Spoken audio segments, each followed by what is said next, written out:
LinkedIn presents.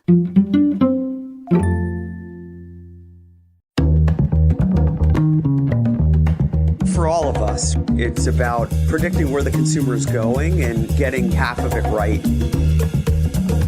One of the things we want to do is create ads that don't suck. Embracing change creates great possibility. I'm Alan Hart, and this is Marketing Today. Today on the show, I've got Kadian Langlais. She's the Chief Marketing Officer at Renfro Brands, a 100-year-old legacy sock and hosiery design and manufacturing company.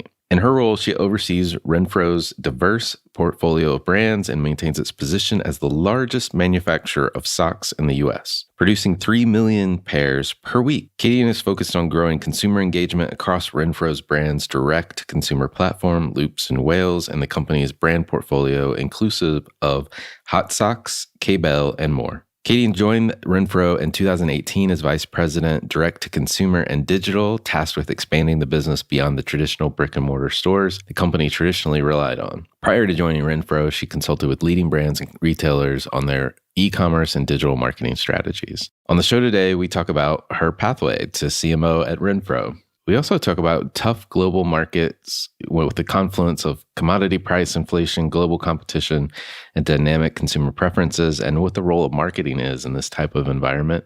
We also talk about the importance of DEI and how she's focused on it, as well as a project that she helped to launch called Project Footprint. So I know you don't want to miss this episode with Kadian Langlais.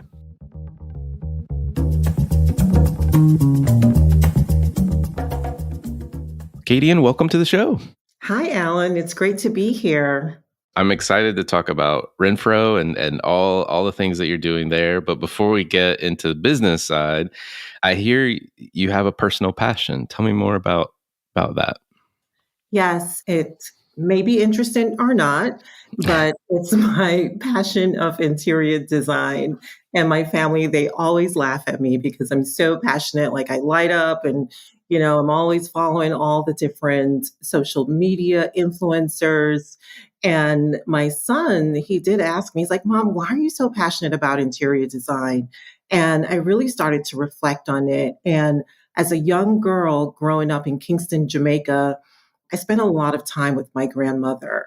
And we really didn't have a lot, but I, being Kadian, I started to find little things around the house and try to put things together just to create this beautiful space. So I don't know if it's really a passion of interior design or just a passion of really trying to create beautiful vignettes and then also making something out of nothing. And so that, of course, led to a long story with the kids. But how many years later, it's still a passion of mine. I love that story. And it's amazing to me. I don't know if you feel this way. You might, since you have this passion, when you're in a space that just feels good to you. It may look beautiful as well, or it may have those special objects, placed around that but you just feel better in the spaces like that. Right. It reflects who you are. It's a way to really flex your identity and, your interests. And when you look around, you just have a sense of calm. Yeah. I agree. Well, from Kingston, Jamaica to CMO of Renfro, what was your pathway? How'd you get your business start, and how'd you end up where you are today? Yeah. So yes, I was born in Kingston, Jamaica, but I did migrate to the States when I was 7. So very, very, very young. I grew up in New York, had opportunities to attend really great schools. And, I've always had this passion for fashion and interior design, but I was like a math guru. And so I know, believe it or not. And so I was actually going to go into investment banking. So I majored in economics at Wesleyan University and did a lot of internships in private banking. And if you know anything about immigrants, it's like, okay, you focus on where the money is, go after the investment banking. And I just didn't really love it, right? It wasn't my passion. I really didn't feel like I was bringing my full self to what I was doing. And so I got a really great opportunity as an assistant buyer many moons ago at Lord & Taylor in New York, where that was like the place to be if you were interested in the business side of fashion. And throughout my career, I just started to elevate. I moved from buying to marketing to digital. And then many years later, here I am as a CMO of Renfro Brands. I love it. I love it. And tell us a little bit about Renfro before we get Yeah. into, yeah. Yeah, because not many people know Renfro, right? They know our Yeah. brands per se, but they don't know Renfro. So Renfro Brands is actually the largest sock company in the world. And I say the world, I mean, it's truly the world. Mm. We have a global footprint. So we have a portfolio of own brands like Hot Sox and K-Bell, and of course our licensed portfolio like Dr. Scholl's, Merrill, Ralph Lauren, and Smartwool, and etc. And Mm. so we manufacture, we sell, we market socks for all occasions. Like you think about hiking socks to fashion socks. And of course, now we're expanding into different product categories like underwear and t-shirt. Gotcha. Gotcha. Yeah. I mean, I definitely know all of those. Probably have many of those products in my sock drawer Yeah, as exactly. well. You started, I believe, in 2018 as like Yeah. the VP of direct to consumer and digital, and now you've been elevated to CMO. Like, what's changed becoming CMO, and what does that elevated role mean to Yeah. you and the company? Yeah, first of all, for me, it's an amazing accomplishment. Like I said, looking Mm. back at that knock-kneed girl in Kingston, Jamaica, and dreams and aspirations, right? And I didn't really know exactly what I wanted to be, like who does at that age, but I did know that I wanted to make an impact. I did know, even at a young age, that I just had so much to give. I just didn't know that path.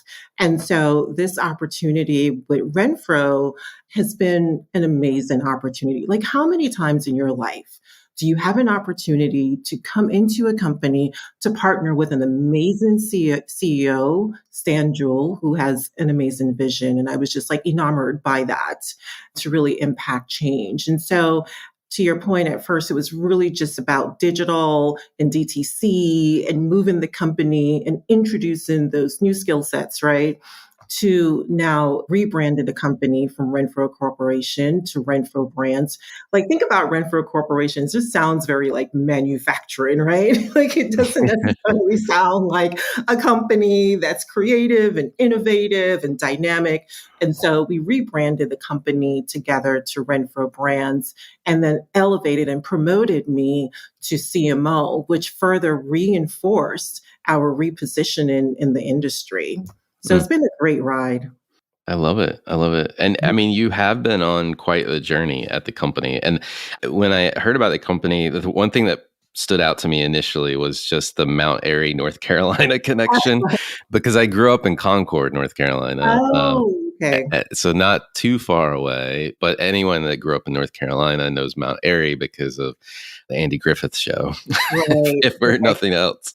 So that's one thing I did learn. I did not know Yeah. that before. Yeah. So that is definitely the claim to fame there. And the people there are passionate about that, right? Oh my gosh. Yeah. Yeah. Yes. Yes. For better or for worse. For better or for worse. But Yeah. then when you're on this journey and you're on this path, you want to maintain the integrity and the legacy and expertise of the past. We're a 100-plus-year-old company, but it's also important to attract new talent and new Yeah. diverse talent, and diversity meaning not just race and ethnicity, skills, age, regional, everything, right? And Mm. so we did open up a new corporate office in Winston-Salem, and we just launched a brand new opening of the second floor in Winston-Salem, and we do have a New York office. And so these regional satellite offices here in the States, they really allow us to be better and also Yeah. attract really great talent. No, I can only imagine. I mean, and the thing that I think most people maybe don't realize is that that North Carolina region that you're talking about, like Winston-Salem, even down to Hickory, most Yeah. of the furniture and textiles that Yeah. it's like the furniture and textile capital of the US. Right. It really is. Yeah. And there's huge shows. I know on the furniture side in particular, huge shows in Hickory that, draw all the New York buyers down to go through there. But so there's this really strong connection, I think, between the fashion and home furnishings, lifestyle industries, and North Carolina, which probably is a head scratcher to many people. But I know it is, but you hit it on the nail, Alan. It's really this textile capital. And you think about the universities that are in that area, right? Yeah. So it's also a great opportunity for us to recruit great talent and new minds from those universities. Yeah.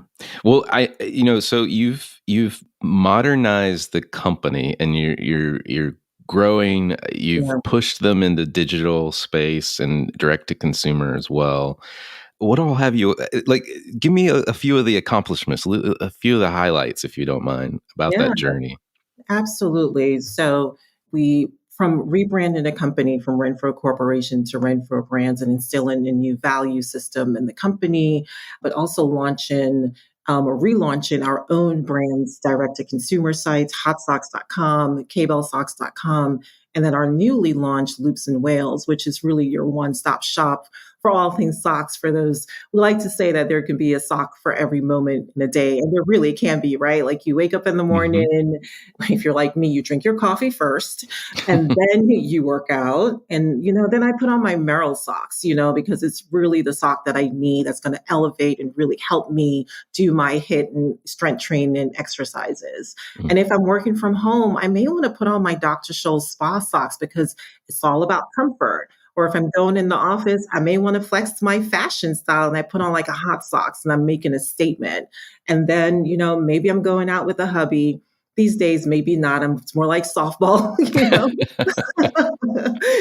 And then that's when I may put on something like a K-Bell no-show with my sneakers because it really allows me to be on the go. So, just in that one day, you can wear 3 to 4 different socks, right? And so it's really about that one-stop shop. So that's something I'm really proud of. Obviously you can imagine the idea was just like, what? Wait, why are we doing this? Right? Like it was just such a different idea for us as a company. We have a strong B2B business, which is so important, but everything is connected, as you know, in this industry. Having a strong DTC business really helps to support your B2B business as well. Yeah. Yeah. No, it's definitely, you have to be where consumers and customers want to buy. And that means, having your own spot, but also Right. working through your channel partners too. So, Absolutely. Absolutely.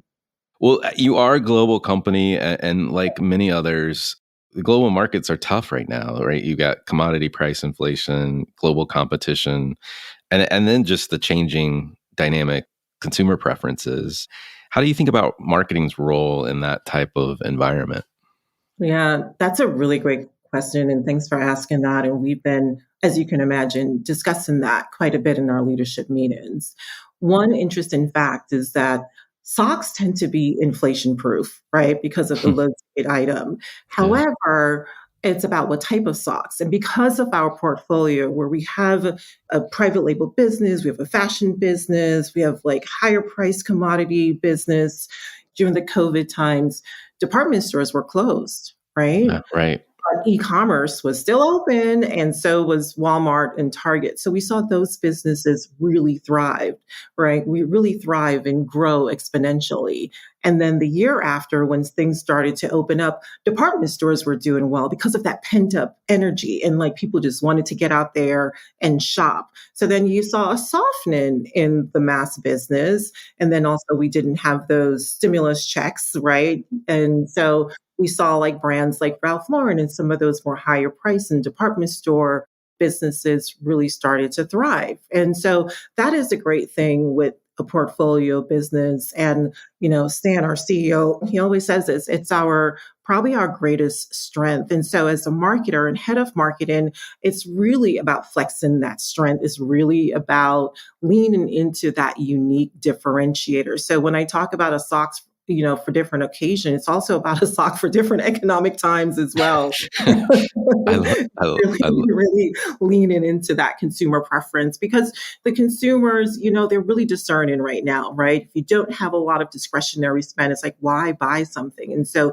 we see that things that are really priced right, that have a really great name, that has really great quality, people will tend to spend their money because they know it's not disposable, that it's going to last a long time. Yeah. No, I hadn't thought about it like that, but you're right. Like having a portfolio of channels, a portfolio of products, it gives Right, you a lot of flexibility for sure. right. That's a really good business strategy. I like to say it's our superpower. Yeah, no, for sure, for sure. Well, I know something that's important to you is how brands can successfully incorporate DEI into their marketing strategies and initiatives. Can you tell me more about what you're doing and what you believe other companies should be doing around that? Yeah, and thank you so much for asking this question because it is a passion of mine. And it's a passion of mine to the point where I don't even want to call it a DEI strategy anymore. Right. It's like it's a business strategy, it's a marketing strategy. It's about being seen, it's about belonging. I think for so long we had these like very small ideas about what people should look like, Mm, and I'm sure you've all heard this, oh, they're not really the type of people that we want to represent the brand, and it was very small and you had your type and so forth, right? And now hmm we're doing away with that. It's more about the behavior, it's more about that emotion, it's more about the feeling of the brand. And so ultimately, people want to be seen. People want to see real stories. People want to look up whether they're on social media or they're watching a Hulu and there's a OTT kind of like commercial that pops up, or there's an image or there's a copy. People want to see themselves in the image. I call it image equality, right? Yeah. Where people want it to be authentic. I can't tell you how many times I've seen a commercial and I can say, oh yeah, they were really trying to check that diversity box, right? Right. Because it just didn't make any sense why that Black person was there, Right. just to be very, very frank. And so we have to take a step back and really think about telling stories. And to do that, we also have to hire different people, right? We have to hire people who can bring their experiences. We have to hire a Kadian who's bringing her Caribbean American New York experience to the table, right? So we can Right. tell those stories. And something that we're doing that I'm also proud of is we're launching the Diversity Designer Council so we can partner with a diverse group of designers, influencers, and brand ambassadors to really help to tell their stories and create a curated assortment that does that. So I'm excited about that. And the plan was to launch it this year, but we're going to launch it next year just because of some of the things that you talked about earlier and just really taking our time and doing it well. I love that. I love that idea. And kudos to getting involved in launching a council like that. That's amazing. Thank you. One other initiative that I've heard about is a Project Footprint, and I'd love for you to tell me a little bit more about that initiative as well, and how you played a role in getting it off the ground. Yeah, well, thank you. Well, Project Footprint was definitely the start to the DDC, the Diversity Designer Council that I just spoke about. When I started 5 years ago, I can't believe it's been 5 years at Renfro, I noticed that, as a company, we were doing amazing things for the community. We had really great initiatives, sustainability initiatives in our manufacturing facilities. We did lack some diversity internally. And I said, hey guys, we really need to start telling our story better so everyone can see what we're doing. And then also, we need to set challenging goals for ourselves to make us better. And so I led a steering committee of about 5 people, including our chief HR, Karina Norris, and our vice president of sustainability and vendor compliance, Todd Rader, to really create a platform, a plan that's going to set us up for success. And so our corporate social responsibility is Project Footprint and is divided into 3 pillars. It's our people, planet, and community. So people really encompasses our diversity, equity, inclusion, and belonging plan, which includes some internal things that we want to do and also external. And people, of course, is our sustainability initiatives. And we're doing some great things with our supply chain. And then, of course, our community. We want to make sure that we're making an impact where all of our footprint, our manufacturing footprint and corporate footprint. And so it's another passion of mine. And I was, just really proud to be able to lead such an exciting and important project for Renfro. And now it has legs, and we have different owners. And it's just been a very rewarding process for me. I love that. And you're not alone in marketers kind of taking a lead in this area in particular. I've talked to a number of folks, and it's interesting to me that the marketing function or the marketing leader many times is the one that's like pulling this all together. I don't know if you feel that way yourself, but I don't know what it is. Maybe it's just the nature of marketing and how it operates in the company. But I think, because as a marketer, you're not only marketing to your consumer, you're marketing to your, in our case, our retailers, our B2B partnership, and also internally. We're marketing to our employees. And I think as marketers, you're able to look at things holistically, right? I'm not just like head of sales and I'm focused on meeting my budget, right? So you tend to be very myopic in your thinking. But as a marketer, as a true marketer, you have to see what's around you. You have to be able to have that skill set where you can bring something that may seem complicated and make it simple and understandable and clear and concise. Love that. Well, I want to transition a little bit to you and your journey, if you will. You're an executive that's also a woman and a person of color. Yeah. And what are some of the key learnings from your career or journey, or even maybe tactical advice for others that may kind of follow behind you in your footsteps? Yeah, I have a lot of learnings, as you can imagine. Where do I begin? I would just say, I remember, I talked about my first job out of college as an assistant buyer at Lord & Taylor, and it was like the coveted job, right? And, my first year, I think I was trying to be someone I wasn't. I looked around and everyone looked a certain way, and I found myself trying to, how can I say this, like mimic those behaviors, right? I was like, well, I guess to be successful, that's what I have to do. And I remember a friend of mine was like, Kadian, who are you? Like, this is so not you. Like, that hairstyle is not you. Like, and I was like, you're so right. Like, what am I doing? And I made a very concerted decision to just be myself and bring all of myself to the table and bring my experiences and talk about my ideas. And you know what? I started to flourish. Like and I guess it's one of those things too, because I was being myself, I was also more confident in myself. So when I was presenting my ideas, everyone bought into my ideas because I presented it in such a confident manner. Right? Mm-hmm. It's funny how that happens when you're able to be yourself truly and not be afraid. Your confidence just exudes naturally. That's it's great advice. Great advice. And I mean, I think to now, I don't know about then when you were starting out, but I think there's more awareness internally at companies that there needs to be a space for exactly what you just described as well.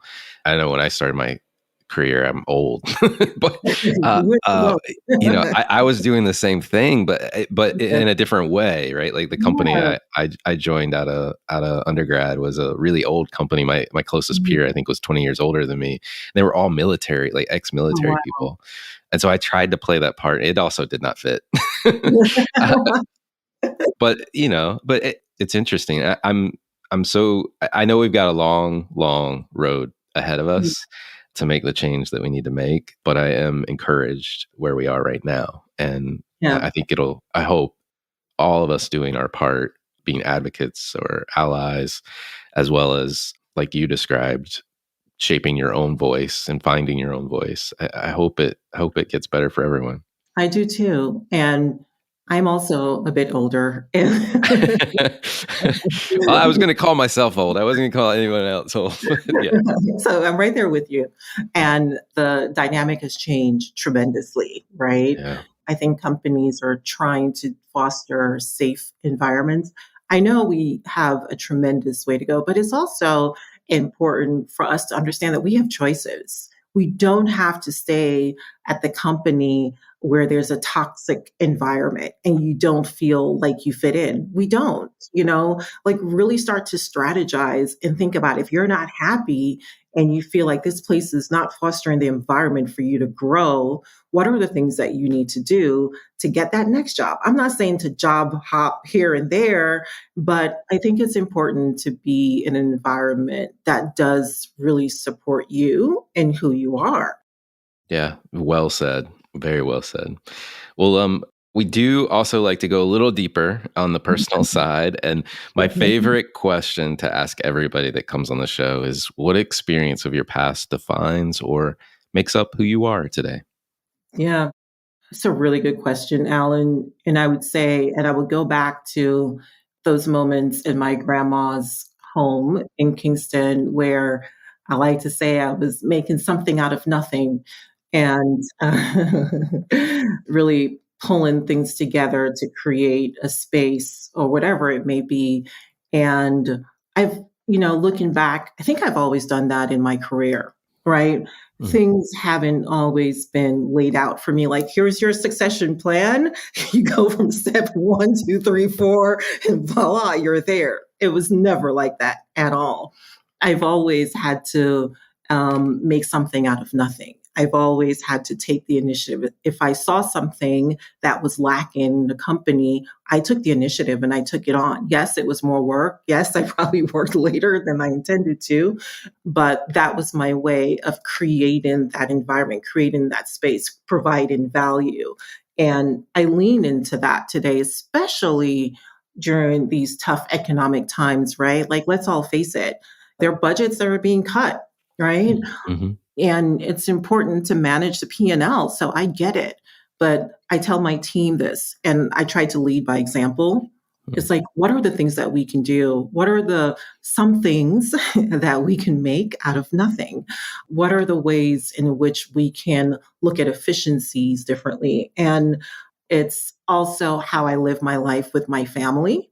My husband and I got married really young, started a family really young. Everyone looked at us like we were crazy. We were like the complete anomaly. Picture us here in New York, like everyone has kids like in their 30s and 35s and now 40s. And we were like in our 20s. And we were like, okay, well, we're going to do this together and we're going to make something out of nothing. And that's exactly what we did.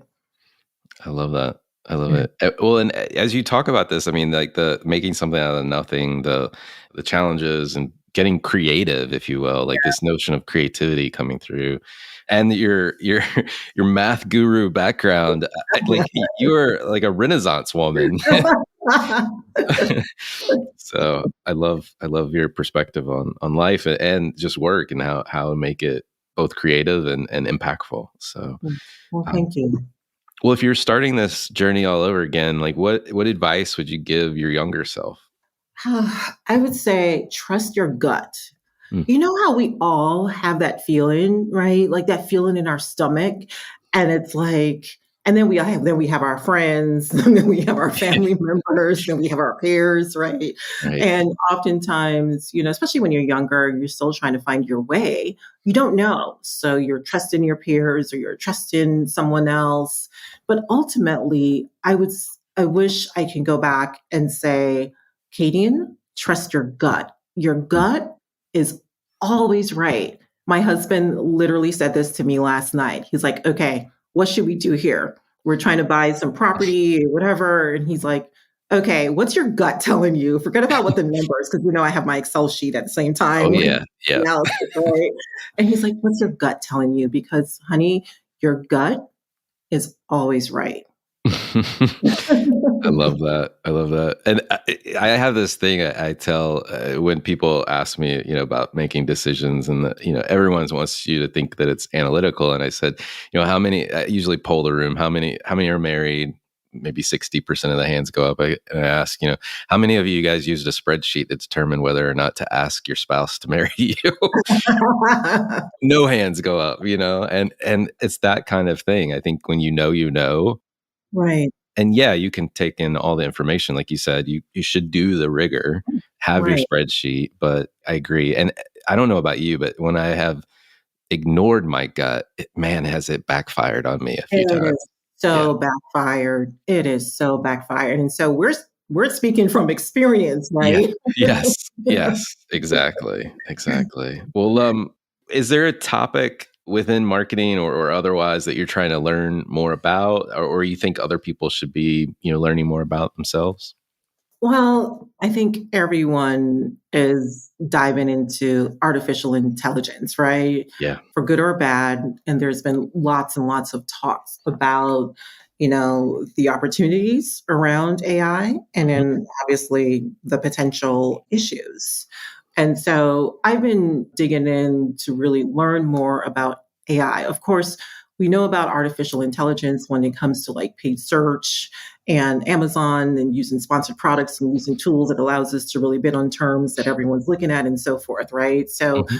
we know about that. But then, when you start thinking about copy and all the copy that is needed, and this is very tactical, right? But as marketers, we have to roll up our sleeves and also be tactical. We have the visionary piece of it, but also the tactical piece of it.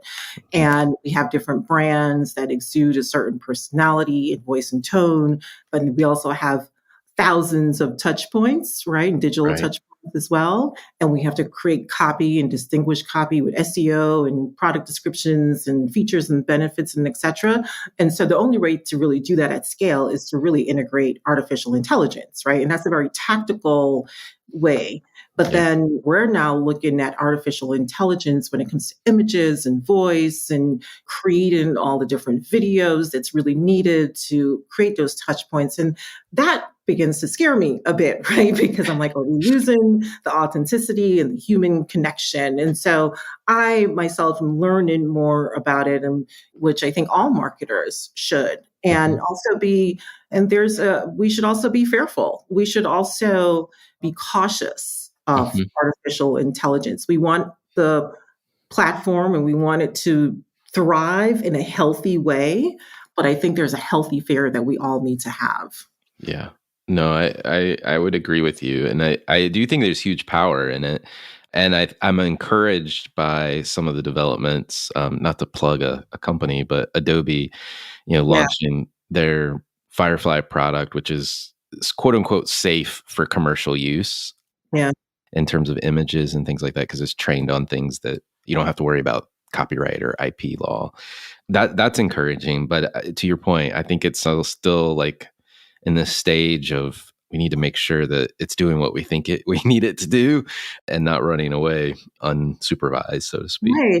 It's the regulations, right? Like Yeah. we need those regulations in place. And Yeah. so that allows us to thrive in a really great way Right. and also protect us at the same time. Yeah. Well, another question for you. Are there brands, companies, or causes that you follow or you think other people should be taking notice of? There's a brand that I started following a few months ago, and it was actually my son that introduced me to this brand. My son is a D1 basketball player. He's 6'8", but he's also a fashionista. I don't know if that's even He's like, Mom, you have to check this out. It's great to have him in my back pocket with my Yeah. Sounds like he takes after you a little bit. maybe just a little. And there's this brand called Basket Case Gallery. They're an up and coming, emerging kind of streetwear brand. And what I love about them, if you follow them on Instagram and YouTube, it's really about community. And they do things that you learn not to do in retail 101, where they have drops and they will close their sites and they'll be like, come back in next month and here's your password. Wow. And Okay. so there's this scarcity marketing tactic that they're using as well. They just did a pop-up shop in Paris, which was amazing, but everyone is like anticipating the next drop, and the drop is going to be different than the last drop, And so it's very interesting model. And my son, he just loves them. He's like, Mom, check out this docuseries on YouTube. Like they really created YouTube docuseries, and that's how he was introduced to the brand to begin with. And now he's forever a loyal customer. He's like, can I go to Paris for the pop-up? No, you cannot, honey. We'll wait until that site opens up next month. Right. But the fact that he said that, right, there's this like community that everyone's drawn to, and they're loyal, and this like excitement around it, which is really great as a marketer. I'm like, that is genius. That's amazing. And another brand that does something very similar is Teflar. They make like really great handbags. The designer is of African descent. And even my mom, who's also a little bit of a fashionista, she's like, Kadian, when is the next Teflar drop? Which I found to be amazing, because she's usually more like a Tory Burch kind of girl, but she's trying to also like differentiate herself. And here's a late 60-year-old woman who's also into Teflar, along with my 15-year-old daughter, which I think is amazing. That's like the dream of brands, right? Is to really be able to attract many different demos. Yeah. So those are the two brands. Those are great examples. I gotta check those out. I haven't heard about it, but I love everything that you described Basket Case Gallery doing, like from a marketing tactics standpoint, scarcity, pop-ups. Right. There's a lot of lessons there. I'm looking forward to digging into that one in particular. And I would like to dig into Teflar, but I'm scared my wife might start buying more handbags. I have a feeling she may already. She may. The brand that she likes right now is this brand. I think it's in LA called Hammett bags. Oh yeah. Yeah, she's gotten really into those, which is not helping our situation. But yeah, last question for you. What do you think is the largest opportunity or threat facing marketers today? I think the opportunity is really about differentiation, right? It's really looking at Basket Case Gallery. I'm just going to go back to them as a case study, and how they were able to defy kind of like your normal marketing practice and do things different, and really create that differentiation in that community, which then creates loyalty, which is what we're all trying to do, right? Yeah. And I mentioned this before, one of the biggest threats I do think is also an opportunity and a threat is really artificial intelligence. And it's more about just, the regulations, and also not doing the monkey see, monkey do. Like I see this happening a lot. Like, Lululemon did this great campaign, and now I see like all these other brands doing the same thing. And it's like, I understand that there are learnings, that we can take from brands who are killing it, but we have to be able to do it in our own way, right? We have to take those learnings, build upon it, change it a little bit, tweak it, spin it up, and then make it our own. So that is a threat, and that I think we should all see as like a watch out. Yeah. Well, Kadian, this has been a fantastic conversation. I just want to say thank you for coming on the show. Alan, thank you so much. It's been absolutely wonderful. Thanks for having me. Awesome. Hi, it's Alan again. Marketing Today was created and produced by me with post-production support from Sam Robertson. If you're new to Marketing Today, please feel free to write us a review on iTunes or your favorite listening platform. Don't forget to subscribe on marketingtodaypodcast.com. Tell your friends and colleagues about the show. I love hearing from listeners. You can contact me at marketingtodaypodcast.com. There you'll also find complete show notes and links to what was discussed in the episode today, and you can search our archives. I'm Alan Hart, and this is Marketing Today.